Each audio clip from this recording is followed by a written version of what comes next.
si uno sabe y conoce la historia, pues claramente Palacio de Gobierno no es una edificación colonial. Palacio de Gobierno es una edificación hecha más bien en el siglo XX. Durante el gobierno de Leguía se reconstruyó Palacio de Gobierno y es la sede del gobierno. No es solamente algo romántico, lo vamos a hablar con el ex procurador César Azabache, porque hay 5 días de secretismo después de que el presidente Castillo decidiera volver, ¿no?, a Palacio de Gobierno, y vamos a ver qué ilícitos penales eventualmente se han podido cometer. César, buenos días, ¿cómo estás? ¿Qué tal? Muy buen día. ¿Cuáles son estos ilícitos? Comenzando por la falta de transparencia, que no es un mero deseo, sino está en la ley. Hay una ley de transparencia en la que se debe consignar con quiénes se reúne el presidente de la República y eso debe estar en línea. 5 días en los que no hemos sabido o no se ha colocado exactamente con quiénes se ha juntado el presidente. ¿En qué falta o en qué delito ha incurrido el presidente al haber no colocado 5 días de reuniones? Antes de saltar a los delitos, creo que tendríamos que hablar de un caso de responsabilidades políticas. Ya. Porque en efecto, el problema tiene que ver con el registro de las actividades presidenciales y la posibilidad de acceder al sentido de esa agenda y al modo en que esa agenda puede o no determinar el modo de organización de la cosa pública en el Ejecutivo. Pero esto es algo que ya está sobre la mesa, algo que ya ocurrió. Ya tenemos un primer ministro que ha permitido que el presidente de la República despache casi en la clandestinidad o a oscuras. Y eso lo que agrega a esta discusión es un símbolo pésimo respecto al modo en que este gobierno percibe lo público. Entonces yo primero, antes de discutir cuestiones sobre delitos, querría ver un Congreso que exige las responsabilidades políticas que corresponden a esta omisión. Tendrá que haber una explicación y esa explicación nos conducirá a establecer si esta ha sido una omisión deliberada, si se ha construido una escena de clandestinidad para determinar los comportamientos del presidente, o si esto ha sido una negligencia tan grave que califica como un caso de responsabilidad política, como vengo diciendo. Hay que agregar esto además, Jaime, que además hay un ministro de Estado en el despacho interior que ha juramentado siendo fiscal en ejercicio. Y eso también forma un caso de responsabilidad política. Vamos uno a uno desarrollando estos casos, pero ya que señalabas el pedido de asumir responsabilidades políticas, la tercera vicepresidenta del Congreso, Patricia Chirinos, le ha pedido formalmente al premier Bellido que informe sobre el cumplimiento del principio de transparencia de las actividades y reuniones del presidente Pedro Castillo. Entonces, aquí está un primer paso de asumir responsabilidades políticas. Esto debería ser a través de un informe, suponemos, o que el gobierno le envíe esta comunicación y le diga, estos 5 días el gobierno, el señor Castillo, ha hecho tal y cual cosa, ¿no? Entonces hay que ver qué cosa dice, ¿verdad? Claro. En efecto, ese requerimiento es el primer paso en un proceso de toma de responsabilidades políticas, en el que hay que ir con mucha calma. Hay que ver la respuesta, hay que confrontarla con lo que podamos averiguar qué ha ocurrido en estos días. Y sobre esa base discutir si se pasa a una interpelación al primer ministro. Nota al pie de página, ayer comentaba esto con Luciano López, que está de acuerdo en que la interpelación no tiene por qué esperar a la investidura o el otorgamiento de confianza. Ante un evento de este tipo se puede activar, pero dependerá de la respuesta. Lo que tiene que haber es esa respuesta al requerimiento del Congreso y una evaluación pública muy seria sobre lo que signifique en el contenido. Más allá de que se rectifique o no. Esto no cambia por el hecho que el presidente haya anunciado que va a empezar a despachar en Palacio de Gobierno, mientras define cómo viabiliza ese anuncio que perdió todo carácter simbólico de dejar la sede normal del gobierno, ¿no? Entonces, tenemos que en lo que a responsabilidades políticas se refiere, el premier Bellido debe responderle a la tercera vicepresidenta del Congreso. La Fiscalía puede eventualmente iniciar una investigación preliminar y solicitar toda la documentación y decir, a ver, ¿se ha cumplido o no se ha cumplido con la ley de transparencia?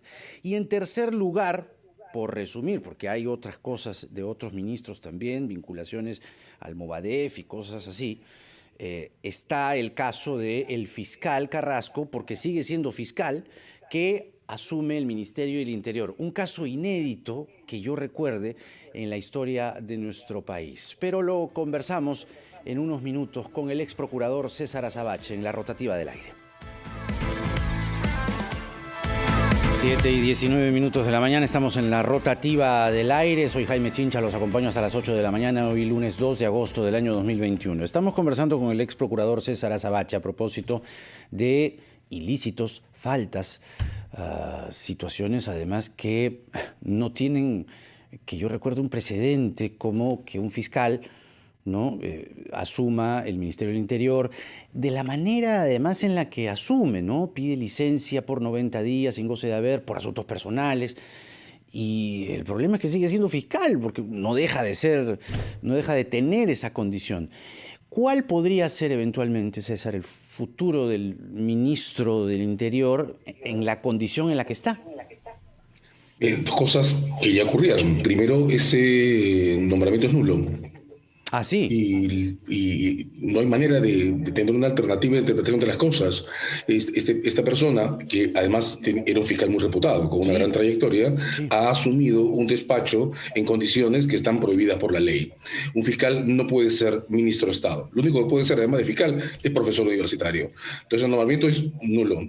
Ya provoca un recambio en este gabinete, pero además el responsable político de ese nombramiento es el primer ministro. De modo que de nuevo estamos en una escena en la que el Congreso tendrá que pedir cuentas al primer ministro, el responder y sobre esa base extraer los procedimientos que siguen. Sigo pensando que el primero es de responsabilidades políticas, pero sin duda, en función a cómo se vengan las explicaciones, lo decías tú, Jaime, en el bloque anterior, la Fiscalía puede abrir investigaciones ya por omisión de funciones en lo que toca a la ley de transparencia y por designación indebida en lo que toca al fiscal. Nos falta, tengo que decirlo, la respuesta que el primer ministro debe darle al Congreso para poder saber en el contenido si esto es un caso de absoluta ignorancia sobre el sentido de la ley, que puede en efecto provocar incluso su censura luego de una interpelación, o si esto además obedece a una manera particular de organizar la esfera de lo público que merezca ser calificada como delito, como comportamiento deliberado, ¿no? Entonces, la Fiscalía sí puede ya iniciar una investigación y encontrar responsabilidades, pero el presidente tiene de por sí inmunidad.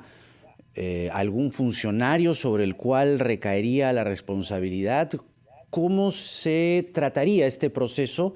¿Cómo se encontrarían responsabilidades porque el presidente no cumplió con la ley de transparencia? Bien, varias cosas que decir. La primera, en efecto, estos no son delitos que estén en el catálogo de cosas que pueden provocar un procedimiento penal contra el presidente de la República, pero creo que la Fiscalía de la Nación ya dejó en claro que sí tiene atribuciones para iniciar una investigación preliminar, aunque no pueda llevarla a puerto definitivo. Pero estos comportamientos no involucran solo al presidente de la República. A partir de su nombramiento, el primer ministro es responsable no solo político, sino incluso puede llegar a ser encontrado responsable penalmente por ambas cosas. Quien propone a este fiscal, que ahora es al mismo tiempo ministro del Interior, es el primer ministro. Y quien tiene que velar porque la ley de transparencia sea cumplida en Palacio de Gobierno es el primer ministro. De modo que sí, la Fiscalía puede entrar. Debo confesar, Jaime, que a mí me parece siempre mejor que la Fiscalía entre cuando las historias estén completamente contadas. Yo querría ver una fiscalía que espere a que estas explicaciones se presenten para proceder sobre su contenido. Claro. No precipitarnos. Pero aquí, insisto en decirlo, dos casos de responsabilidad política ya hay. Y un casito más, el del ministro de Defensa Walter Ayala, que fue separado de la policía por medida disciplinaria. Sobre esto, digamos, ¿existe alguna norma que le ponga condiciones a alguien con estos antecedentes para ser o no ministro de Defensa? ¿O normal nomás que sea el ministro de Defensa con esta medida disciplinaria y ser o haber sido separado de la Policía Nacional? En realidad, normal nomás no. Yo creo que es el caso más grave, más flagrante de incapacidades técnicas en la composición del gabinete. No tienen una traducción legal específica, eso hay que decirlo. En cambio, esos otros dos casos de los que estamos hablando, el de la violación de la ley de transparencia y el de la designación de un fiscal como ministro del Interior, no olvidemos que el presidente del partido que propuso a la candidatura del actual presidente de la República, afronta investigaciones en el Ministerio Público. Bueno, esos dos asuntos sí tienen una plataforma legal clara, consecuencias legales claras, pueden conducir a una censura y provocan ya en el ministro del Interior de inmediato la necesidad de recomponer el gabinete. Y el ministro Maraví, que aparece en registros policiales por sus cercanías con radicales del Movadef, fue sancionado por faltar a su centro de labores en una UGEL.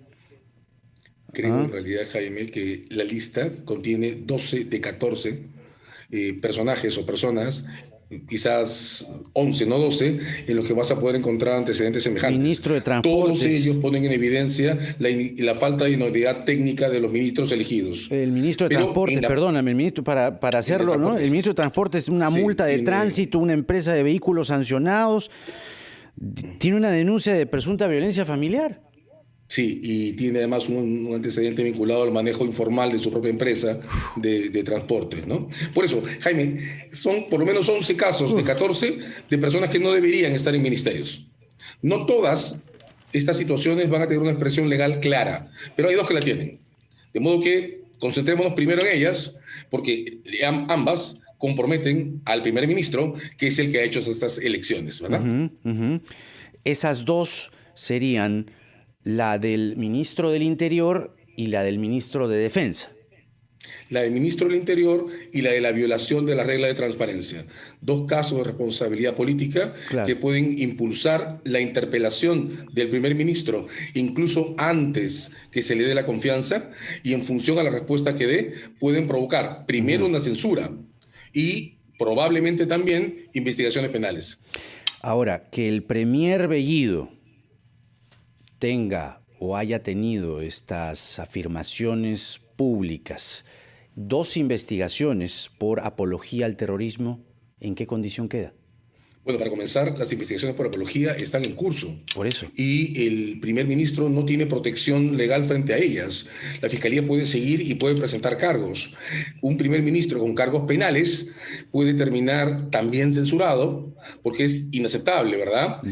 Que el primer ministro, al mismo tiempo de despachar, tenga que estarse defendiendo ante las autoridades judiciales por algo tan grave como un caso de apología al terrorismo. Ahora, eso puede tomar un tiempo más, porque ese caso, los casos de apología en general, tienen una serie de requisitos para poder configurarse. Es un delito difícil de manejar. Lo que está sobre la mesa en este instante, Jaime, y es cosa de días, es un ministro del Interior con un nombramiento nulo, que no puede despachar. Y hay una responsabilidad política que exigir sobre eso. Entonces, a mí me parece que la interpelación es inevitable.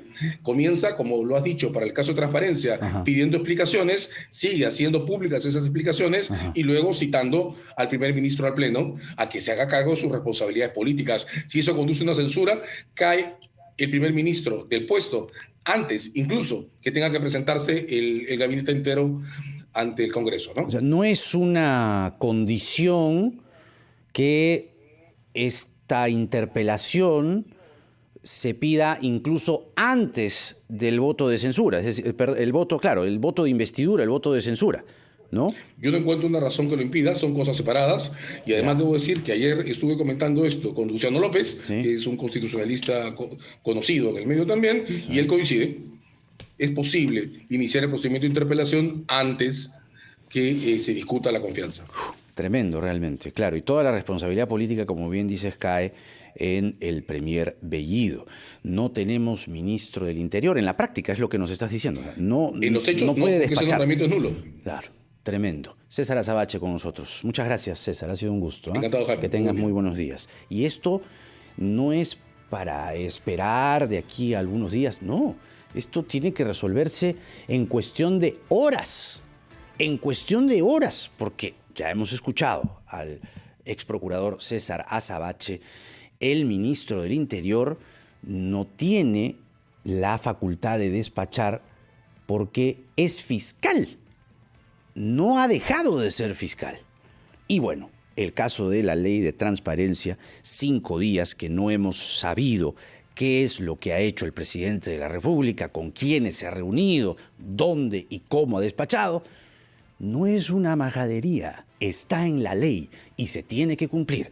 y el Congreso ya le ha pedido al primer Bellido que reporte qué ha hecho el presidente en estos 5 días. Volvamos en minutos a hablar de la pandemia y si está aumentando la variante Gamma en el Perú. Ya no hablamos de la Delta, hablamos de la variante Gamma. La explicación en minutos con el doctor Elmer Huerta. A continuación, los titulares.